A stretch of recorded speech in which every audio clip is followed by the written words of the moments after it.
Hello' everyone, মই অপৰাজিতা। আজি আমি ইংলিছ গ্ৰামাৰৰ প্ৰিপজিশ্যন সম্পৰ্কে আলোচনা কৰিম। ইয়াত 4টা উদাহৰণ দিয়া হৈছে। God is in heaven, the book is on the table, sit by me, he came at noon। এই বাক্য 4টাৰ in, on, by, at এইবোৰ হ'ল প্ৰিপজিশ্যন। প্ৰিপজিশ্যন সাধাৰণতে বাক্য এটাৰ নাউন আৰু প্ৰনাউনৰ আগত বহে। ইয়াৰ উপৰিও আৰু বহুতো প্ৰিপজিশ্যন আছে, সেই বিষয়ে আৰু সেইবোৰৰ ব্যৱহাৰ সম্পৰ্কে আমি আজি আলোচনা কৰিম। প্ৰথমে হ'ল এট আৰু ইন। এট আৰু ইন এই দুটা প্ৰিপজিশ্যন ঠাইৰ নামৰ আগত আৰু সময়ৰ আগত বহে।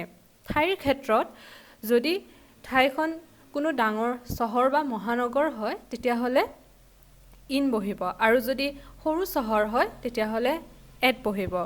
আমি উদাহৰণ হিচাপে লিখিছোঁ দে লিভ ইন গুৱাহাটী, আৰু দ্বিতীয়টো হ'ল আই লিভ এট বঙাইগাঁও। সময়ৰ ক্ষেত্ৰত যদি সময়টো নিৰ্দিষ্টকৈ কোৱা হয় তেতিয়াহ'লে এট বহিব। আমি উদাহৰণ হিচাপে লিখিছোঁ I shall meet you at 4 PM। ইয়াত 4 PMটো নিৰ্দিষ্টকৈ কোৱা হৈছে যে 4টা বজাত লগ কৰিম, সেইটো কাৰণে এট বহিছে। আৰু যদি কোনো এটা সময়কাল, ধৰা কোনো নিৰ্দিষ্টকৈ সময় এটা উল্লেখ কৰা নাথাকে, তেনে ক্ষেত্ৰত ইন বহিব। ইয়াত উদাহৰণটো দিয়া হৈছে হি ৱাজ বৰ্ণ ইন জুলাই, অৰ্থাৎ ইয়াত গোটেই জুলাই মাহটোৰ কথা কোৱা হৈছে যে তেওঁ জুলাই মাহত জন্মিছিল, কিন্তু কোনো নিৰ্দিষ্টকৈ কোৱা নাই যে জুলাই মাহৰ কেতিয়া জন্মিছিল। সেইকাৰণে নিৰ্দিষ্ট যদি নাথাকে, নিৰ্দিষ্টকৈ যদি সময়টো উল্লেখ নাথাকে তেতিয়াহ'লে ইন বহিব। তাৰপিছত হ'ল অন। তাৰিখ আৰু বাৰৰ নামৰ আগত অন বহে। উদাহৰণটো লিখা হৈছে he will go' on Monday. দ্বিতীয়টো হ'ল we went there on 4th April. তাৰপিছত হ'ল বিটুইন আৰু এমং। যদি দুজনৰ মাজত বুজোৱা হয় তেতিয়াহ'লে বিটুইন বহে। উদাহৰণটো দিয়া হৈছে divide the oranges between you and Rima. কমলাখিনি তোমাৰ আৰু ৰীমাৰ মাজত ভগাই লোৱা, অৰ্থাৎ ইয়াত দুজনৰ কথা কোৱা হৈছে, তোমাৰ আৰু ৰীমা। তাৰপিছত হ'ল এমং। এমংটো দুজনতকৈ যদি অধিক হয় তেতিয়াহ'লে এমং বহিব। উদাহৰণটো লিখা হৈছে distribute the oranges among all the boys. কমলাখিনি গোটেইখিনি ল'ৰাৰ মাজত ভগাই লোৱা। তাৰপিছত হ'ল বাই আৰু উইথ। ইয়াতে যোনে কামটো কৰে, অৰ্থাৎ যোন কৰ্তা, যোনে কামটো কৰে তেওঁক কৰ্তা বুলি কোৱা হয়, সেই কৰ্তাজনৰ আগত বাই প্ৰিপজিশ্যনটো ব্যৱহাৰ কৰা হয়।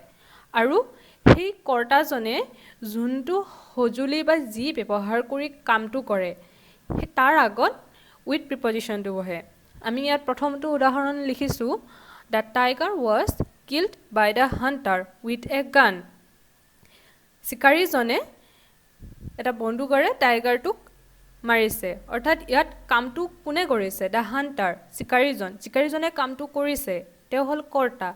তেওঁৰ সেই কৰ্তাজনৰ আগত সেইটো কাৰণে আমাৰ বাই প্ৰিপজিশ্যনটো বহিছে। তাৰপিছত সেই চিকাৰীজনে কিহেদি বাঘটোক মাৰিছে, কি সঁজুলি ব্যৱহাৰ কৰিছে? তেওঁ গান ব্যৱহাৰ কৰিছে, উইথ এ গান। সেইটো কাৰণে সেই সঁজুলিটোৰ আগত উইথ বহিছে। দ্বিতীয়টো উদাহৰণ হ'ল দ্য লেটাৰ ৱাজ ৰিটেন বাই মি। চিঠিখন মোৰ দ্বাৰা লিখা হৈছে। তাৰপিছত হ'ল উই ৱৰ্ক উইথ আৱাৰ হেণ্ডছ। আমি আমাৰ হাতেৰে কাম কৰোঁ। তাৰপিছৰটো হ'ল ইন আৰু ইনটো। যদি ভিতৰত থকা বুজায় তেতিয়াহ'লে ইন প্ৰিপজিশ্যনটো ব্যৱহাৰ কৰা হয়। যদি বাহিৰৰ পৰা ভিতৰলৈ গতি কৰা বুজায় তেতিয়াহ'লে ইনটো প্ৰিপজিশ্যনটো ব্যৱহাৰ কৰা হয়। উদাহৰণ দিয়া হৈছে he is in the garden. দ্বিতীয়টো হ'ল he walk in to the garden. অৰ্থাৎ যদি ভিতৰত আগৰ পৰাই থাকে তেতিয়াহ'লে ইন ব্যৱহাৰ কৰা হ'ব, আৰু যদি বাহিৰৰ পৰা ভিতৰলৈ যোৱা বুজায় তেতিয়াহ'লে ইনটো প্ৰিপজিশ্যনটো ব্যৱহাৰ কৰা হয়। তাৰপিছত হ'ল অন আৰু অভাৰ।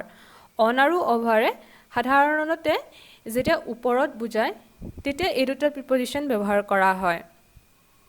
কিন্তু যদি সেই বস্তুটোৱে স্পৰ্শ কৰি থাকে স্পৰ্শ কৰা বুজালে অন প্ৰিপজিশ্যনটো বহে উদাহৰণটো দিয়া হৈছে the book is on the table যেতিয়া আমি কিতাপখন টেবুলৰ পৰা ৰাখি থওঁ বা যিকোনো বস্তু টেবুলৰ পৰা ৰাখি থওঁ সেই বস্তু বা কিতাপখনে টেবুলখনক স্পৰ্শ কৰি থাকে যদি তেনেকৈ স্পৰ্শ কৰি থাকে তেতিয়াহ'লে অন প্ৰিপজিশ্যনটো ব্যৱহাৰ কৰা হয় দ্বিতীয়টো হ'ল the sky is over our head যদিওবা আকাশখন আমাৰ মূৰৰ ওপৰত আছে কিন্তু স্পৰ্শ কৰি থকা নাই যদি স্পৰ্শ নকৰে তেতিয়াহ'লে অভাৰ হ'ব যেতিয়া চৰাইবিলাক গছৰ ওপৰেদি যায় গছৰ পাতটো বা গছৰ ডাল চৰাইজনীৰ গাত নালাগে তেওঁ ওপৰেদি উৰি যায় স্পৰ্শ নকৰে তেনে ক্ষেত্ৰতো অভাৰ প্ৰিপজিশ্যনটো বহে তাৰপিছত হ'ল বিচাইড আৰু বিচাইডছ বিচাইডে কাষত বুজায় অৰ্থাৎ তুমি যদি কোনোবা এডাল গছৰ কাষত আছা বা তোমাৰ কাষত কোনোবা আছে তেনে ক্ষেত্ৰত বিচাইড প্ৰিপজিশ্যনটো ব্যৱহাৰ হ'ব আৰু বিচাইডছে ওপৰেও বুজায় অৰ্থাৎ ধৰা তোমাক এটা কলম দিছে কিন্তু তোমাক আৰু কলম লাগে তেনে ক্ষেত্ৰত বিচাইডছ ব্যৱহাৰ হ'ব উদাহৰণটো দিয়া হৈছে উই ষ্টুড বিচাইড দ্য লেক আমি হ্ৰদটোৰ কাষত থিয় হৈ আছিলোঁ দ্বিতীয়টো হ'ল আই হেভ আদাৰ ফ্ৰেণ্ডছ বিচাইডছ ইউ তোমাৰ উপৰিও মোৰ আৰু ফ্ৰেণ্ডছ আছে তাৰপিছত হ'ল অফ আৰু ফ্ৰম প্ৰিপজিশ্যনটো কোনো এটা বস্তু যোনটো বস্তু দি বনোৱা হয় সেই বস্তুটোৰ আগত অফ আৰু ফ্ৰম ব্যৱহাৰ কৰা মানে এই প্ৰিপজিশ্যন দুটা ব্যৱহাৰ কৰা হয় কিন্তু এই দুটাৰ মাজত এটা পাৰ্থক্য আছে পাৰ্থক্য দুটা হ'ল যদি যোনটো বস্তু দি বনোৱা হয় সেই বস্তুটোৰ আকাৰ বা আকৃতি সলনি নহয় বস্তুটো যেনেকুৱা আছে ধৰা কিবা এটা বস্তু কোনোবা দি বনাইছে আমি ক'ব পাৰোঁ যে এইটো অমুক বস্তু তেতিয়াহ'লে তেনে ক্ষেত্ৰত অফ প্ৰিপজিশ্যন বহে উদাহৰণটো কৈ দিছোঁ তেতিয়াহ'লে বুজিবলৈ সহজ হ'ব the chair is made of wood চেয়াৰখন কাঠেৰে বনোৱা হৈছে যেতিয়া আমাৰ চেয়াৰ এখন কাঠেৰে বনাই আমি গম পাওঁ যে কাঠেদি বনাইছে বা চেয়াৰখন প্লাষ্টিকৰ হয় বা লোহাৰ হয় বা বাঁহ বেতৰ হয় আমি কি পদাৰ্থ দি বনাইছে বা কি মেটেৰিয়েলৰ হয় সেইটো আমি গম পাওঁ তেনে ক্ষেত্ৰত বস্তুটো ধৰা কাঠেদি বনাইছে কাঠটো কাঠে আছে সেইটো সলনি হোৱা নাই আমি গম পাওঁ যে এইটো কাঠৰ হয় বা এইটো বাঁহৰ হয় তেনে ক্ষেত্ৰত সেই বস্তুটোৰ নামৰ আগত বা পদাৰ্থটোৰ আগত অফ প্ৰিপজিশ্যনটো বহিব আৰু যদি তেনে মেটেৰিয়েলটো যদি আমি ধৰিব নোৱাৰোঁ ধৰা এটা উদাহৰণটো দিয়া হৈছে flour is made from wheat আটাটো আমাৰ গমৰ পৰা বনোৱা হয় আটা আৰু গম দুটা ক'ব গ'লে পৃথক বস্তু আটাটো কেনেকুৱা আমাৰ গুড়ি কিন্তু গমটো গোটা ধানৰ নিচিনা কিন্তু সেই আটাটো সেই গমৰ পৰাই হয় কিন্তু বস্তুটো আকাৰ বেলেগ আকৃতি বেলেগ তেনে ক্ষেত্ৰত ফ্ৰম প্ৰিপজিশ্যনটো ব্যৱহাৰ হয় অৰ্থাৎ বস্তুটো কিহেদি বনাইছে টোটেলি সম্পূৰ্ণৰূপে সলনি হৈ গৈছে তো গুম ধানটোৰ পৰা যেতিয়া আটা বনায় তেতিয়া সেই গুমৰ আকাৰটো নাথাকেই তেনে ক্ষেত্ৰত ফ্ৰম প্ৰিপজিশ্যনটো বহে তাৰপিছত হ'ল ইন অন টু কোনো এখন জাগাৰ বা ঠাইৰ ক্ষেত্ৰত যদি ঠাইখন সীমাৰ ভিতৰত থাকে তেনে ক্ষেত্ৰত ইন প্ৰিপজিশ্যনটো ব্যৱহাৰ কৰা হয় যদি একেবাৰে সীমাত থাকে তেনে ক্ষেত্ৰত অন আৰু যদি সীমাৰ বাহিৰত থাকে তেনে ক্ষেত্ৰত টু ব্যৱহাৰ কৰা হয়